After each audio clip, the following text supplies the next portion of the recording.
Finalmente, o Supremo Tribunal Federal terminou o julgamento sobre a constitucionalidade da Lei 12.618 de 2012, que criou o FUNPRESP. A discussão ali girava em torno de três eixos. Que a lei que criou foi lei ordinária, enquanto o mandamento constitucional exigia lei complementar. 2.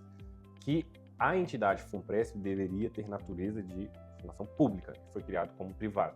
E 3. Em relação à magistratura e membros do Ministério Público, a discussão era que as alterações que envolvessem o seu regime deveriam vir apenas por lei complementar de iniciativa do Supremo e da PGE.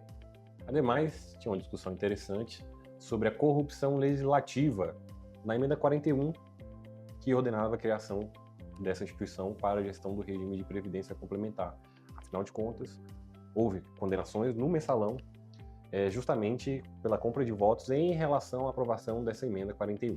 O Supremo Tribunal Federal rejeitou todas essas alegações. Em relação à exigência de lei ordinária, lembrou que a emenda 41 alterou o parágrafo 15 do artigo 40 para permitir esse tipo de alteração por lei ordinária.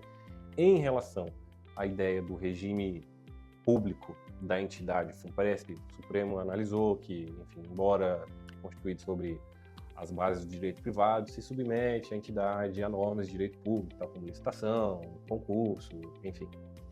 E em relação à modificação por lei complementar quando envolve assuntos da magistratura e do Ministério Público, o Supremo Tribunal Federal notou que não há exclusividade de regime previdenciário para esse tipo de carreira, então todos são submetidos ao artigo 40, lógico.